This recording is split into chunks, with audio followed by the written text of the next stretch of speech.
Here's a fact for you. Most projects fail at the very beginning. But what does that really mean, Mark? It doesn't mean that the project itself has failed in its first week. It simply means that not setting it up with a clean and clear purpose early on will cause your project to fail.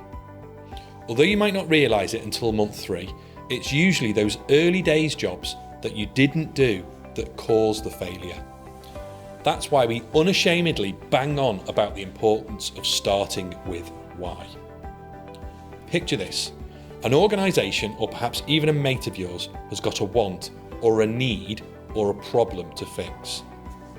It's quite natural for us to jump straight in and say, let me fix it for you. In the video that we're about to see, Simon Sinek is going to tell you a little bit more about what why is and why is important. For those of you who haven't heard of him, Simon Sinek is a bit of a leadership guru. This particular TED Talk has had more than 40 million views. Let's take a little look at what he's got to say.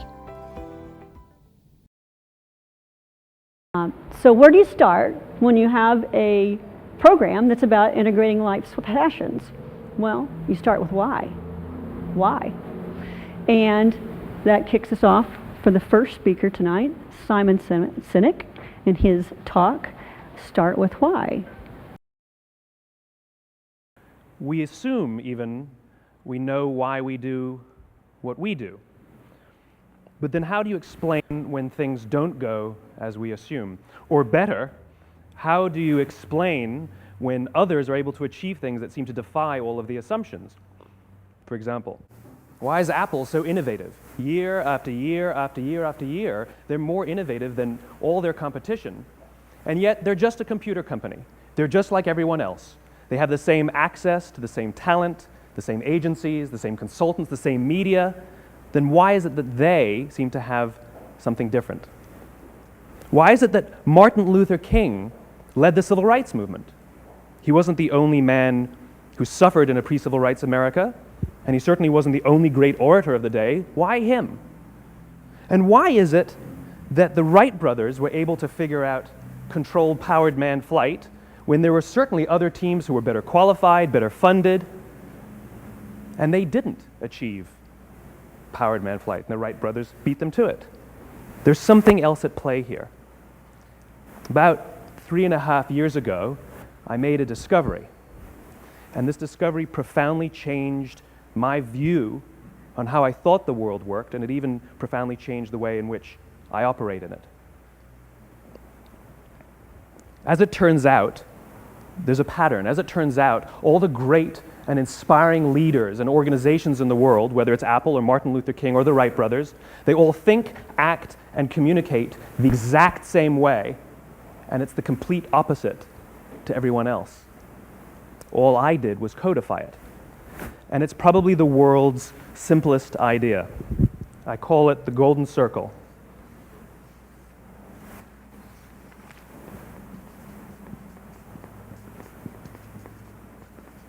Why, how, what?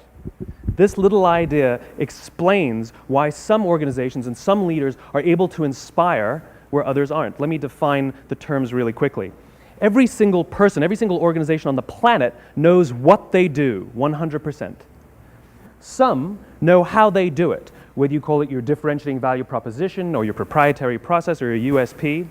But very, very few people or organizations know why they do what they do. And by why, I don't mean to make a profit.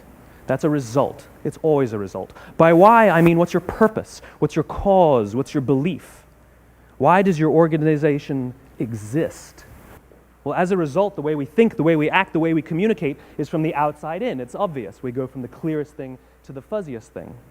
But the inspired leaders and the inspired organizations, regardless of their size, regardless of their industry, all think, act, and communicate from the inside out.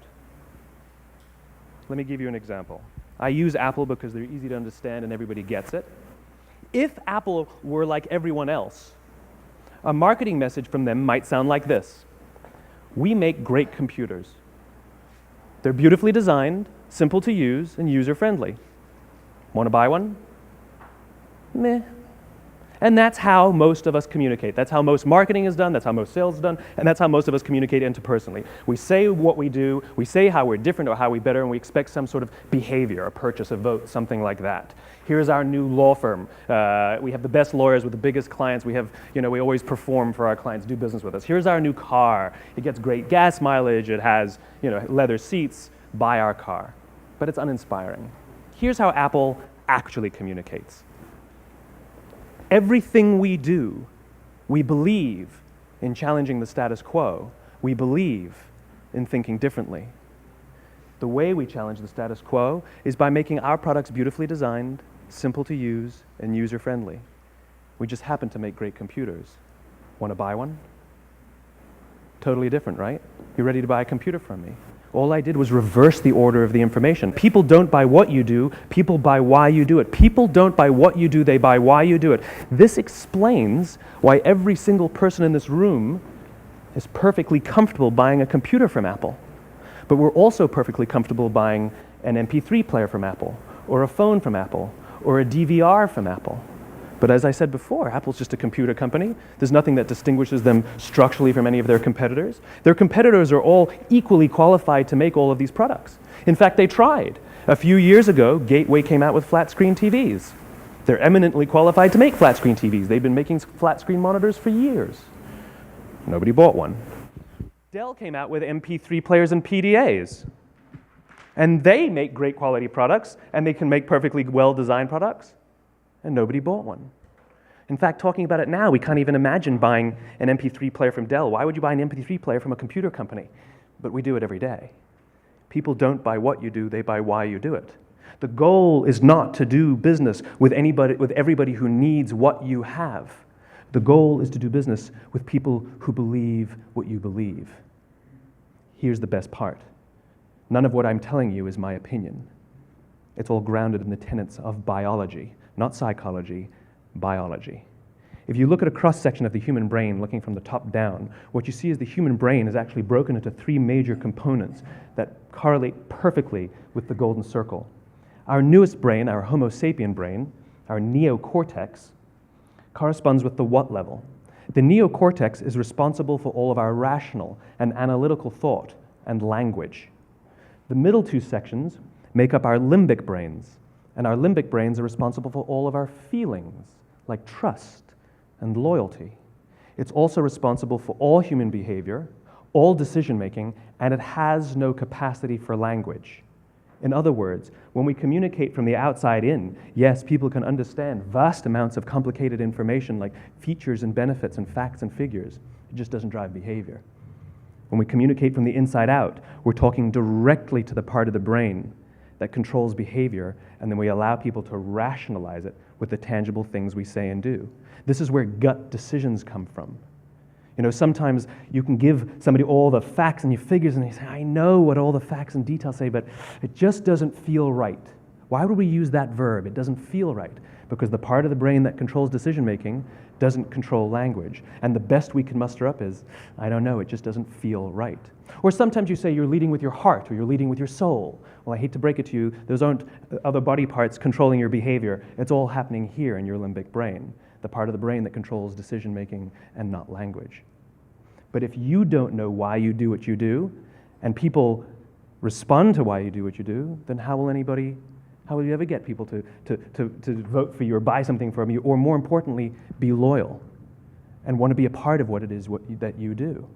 Again, the goal is not just to sell people who need what you have. The goal is to sell to people who believe what you believe. The goal is not just to hire people who need a job. It's to hire people who believe what you believe. I always say that, there's if you hire people just because they can do a job, they'll work for your money. But if you hire people who believe what you believe, they work for you with blood and sweat and tears. And nowhere else is there a better example of this than with the Wright brothers. Most people don't know about Samuel Pierpont Langley. And back in the early 20th century, the pursuit of powered man flight was like the dot-com of the day. Everybody was trying it. And Samuel Pierpont Langley had what we assume to be the recipe for success. I mean, even now, you ask people, why did your product or why did your company fail? And people always give you the same permutation of the same three things. undercapitalized, the wrong people, bad market conditions. It's always the same three things. So let's explore that. Samuel Pierpont Langley was given $50,000 by the War Department to figure out this flying machine. Money was no problem. He held a seat at Harvard and worked at the Smithsonian and was extremely well connected. He knew all the big minds of the day. He hired the best minds money could find, and the market conditions were fantastic. The New York Times followed him around everywhere, and everyone was rooting for Langley. And how come we've never heard of Samuel Pierpont Langley? A few hundred miles away in Dayton, Ohio, Orville and Wilbur Wright. They had none of what we consider to be the recipe for success. They had no money. They paid for their dream with the proceeds from their bicycle shop.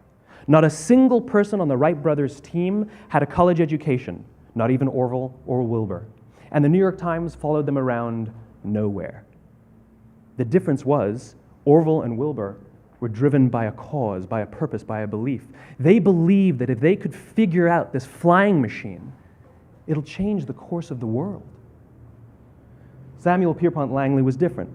He wanted to be rich and he wanted to be famous. He was in pursuit of the result. He was in pursuit of the riches. And lo and behold, look what happened. The people who believed in the Wright brothers' dream worked with them with blood and sweat and tears. The others just worked for the paycheck. And they tell stories of how every time the Wright brothers went out, they would have to take 5 sets of parts because that's how many times they would crash before they came in for supper. And eventually, on December 17th, 1903, the Wright brothers took flight. And no one was there to even experience it. We found out about it a few days later. And further proof that Langley was motivated by the wrong thing, the day the Wright brothers took flight, he quit. He could have said, "That's an amazing discovery, guys. Now we'll improve upon your technology." But he didn't. He wasn't first. He didn't get rich. He didn't get famous. So he quit. People don't buy what you do, they buy why you do it. And if you talk about what you believe, you will attract those who believe what you believe. Well, why is it important to attract those who believe what you believe? Something called the law of diffusion of innovation. And if you don't know the law, you definitely know the terminology. The first 2.5% of our population are our innovators. The next 13.5% of our population are our early adopters. The next 34% are your early majority, your late majority, and your laggards. The only reason these people buy touch-tone phones is because you can't buy rotary phones anymore. We all sit at various places at various times on the scale, but what the law of diffusion of innovation tells us is that if you want mass market success or mass market acceptance of an idea, you cannot have it until you achieve this tipping point between 15 and 18% market penetration, and then the system tips. And I love asking businesses, what's your conversion on new business? And they love to tell you, oh, it's about 10% proudly. Well, you can trip over 10% of the customers. We all have about 10% who just get it. That's how we describe them, right? That's like that gut feeling, oh, they just get it. The problem is, how do you find the ones that just get it before you're doing business with them versus the ones who don't get it?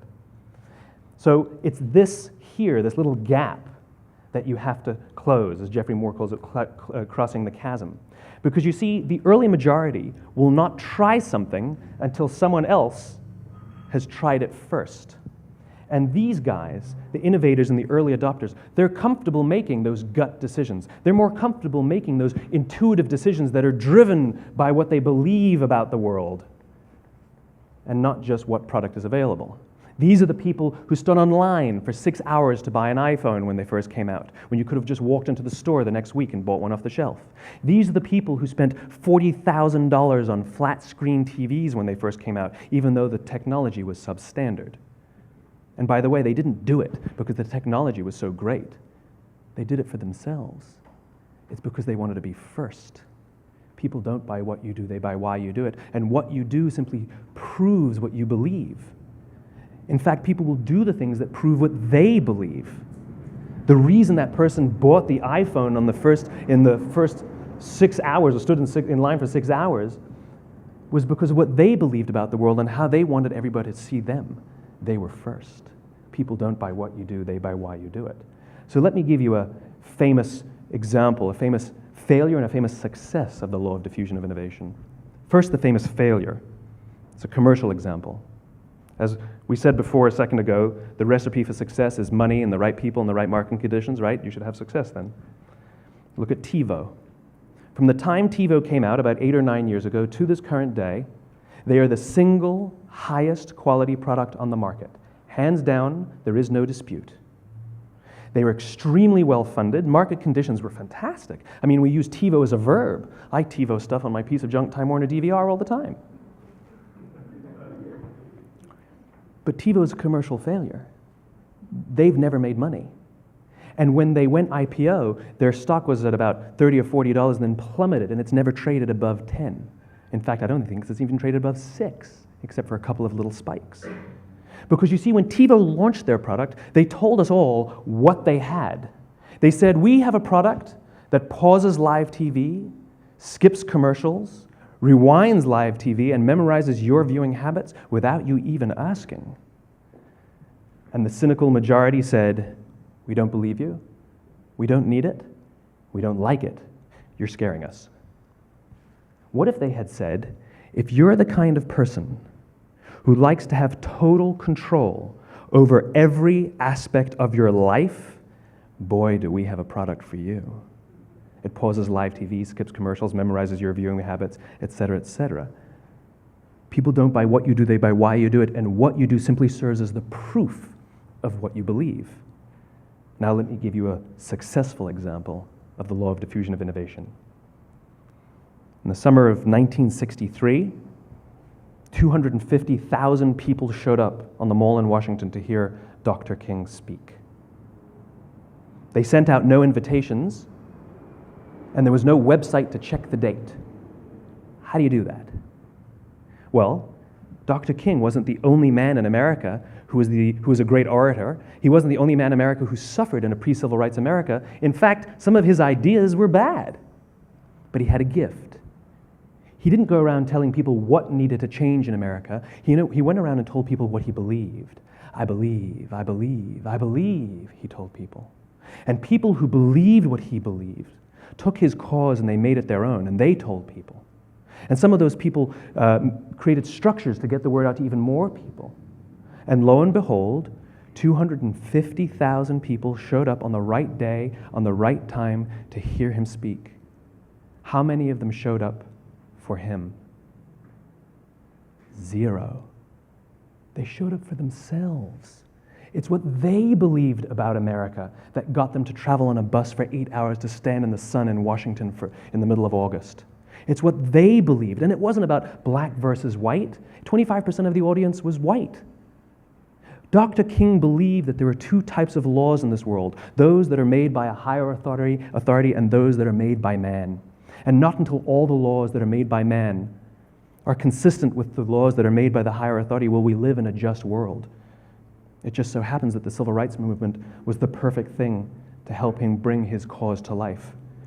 We followed him not for him, but for ourselves. And by the way, he gave the I have a dream speech, not the I have a plan speech.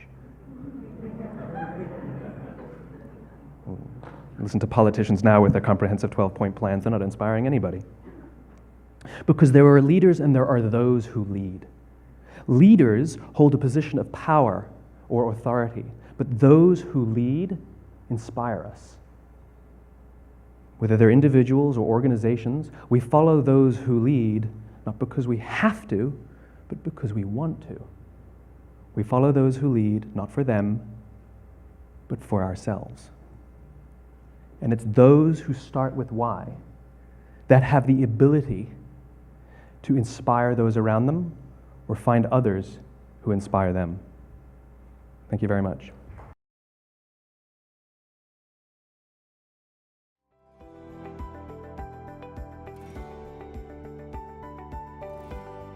I hope you really enjoyed that video.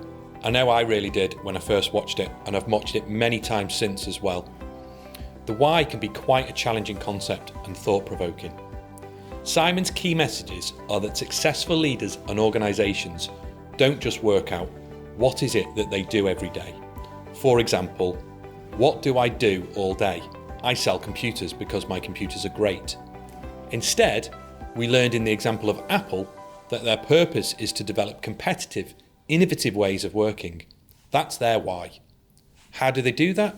Well, they develop great computers that deliver that purpose, because people don't buy what you do, they buy why you do it. I'll say that again. People don't buy what you do, they buy why you do it. In a project, you need a someone and you need a why. That why comes from your sponsor. That's your special someone, the person calling the shots. Without their funding and backing and support and having those wants and desires in the first place, you haven't got a project.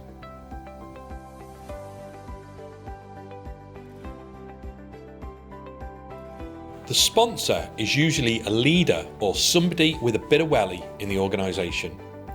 They're the person that gives you the why, which translates into your official order to go and do or build the thing. A little health warning here though, folks. From our experience of working with different leaders in many different organisations, the why isn't always articulated in the way that Simon Sinek has just explained to us. Sometimes you have to prise it out of your sponsor with very carefully crafted questions. For example, your sponsor might say, I want a better chicken pie making machine. I mean, who doesn't? That sounds dead simple, right? But to get to the why, you might need to ask the sponsor some questions. Why do you want a better chicken pie making machine? How will it help? What does better mean? What problem will it solve? When do you need it by? How much money have you got? What's wrong with the old machine? What happens if you don't get a better chicken pie making machine? What will the world look like when you've got one? Describe it for me. Draw it for me, colour it in. All of this will help you determine what's important to the person holding the purse strings, what their deadlines, drivers and motives are, and importantly, what this thing needs to look like in terms of cost, time and quality and outcomes.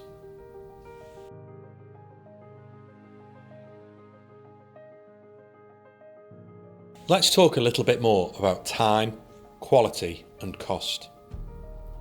Imagine you've made the big decision that you'd like to build your own dream home from scratch. In your head, you've got a clear idea of what that home needs to look like. But good as your builders and architects are, they can't read your mind. You've got your why firmly sorted because you've had some great advice from project partners. Why are you doing this? Well, you're a bit of a country bumpkin at heart, so here's what you said. I'm doing this so I can live quietly and privately without neighbours and pollution, with views that inspire me and room for all of us. Sounds great, right? So you need to sit down early doors to explain this to your builder and your architect. You agree the plans, you get planning permission, and your builder makes a start. The first 10 weeks have gone pretty well, although some unusually cold weather has slowed down the brickwork, and you're a few weeks behind, but not to worry. Let's continue with the building theme. The footings are dug, the foundations are in, the walls are starting to go up, and the house is beginning to take shape. But you start to get a bit impatient realising your dream. So you say to the builder, hey Bob, you're doing a smashing job. Any chance you can get it done a bit quicker, please? I'd like to be in by the end of the summer. Bob has a think and says, well, I can employ an extra couple of people, but Mark, your budget is set. You can't afford another 15,000 for more people.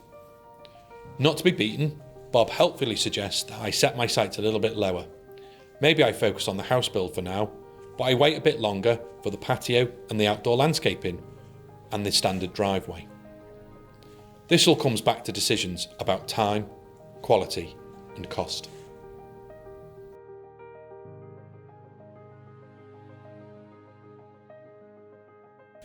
Don't balls up your change. What's the message here then, folks? These three balls here, good, fast, cost. You need a way of keeping all these balls up in the air and all three plates spinning. How? With a bit of decent structure and a decent method and something that keeps it all together. The ABCDE way. You can sometimes do it quicker, you could find more money, you could live with less. This is all for your sponsor to decide.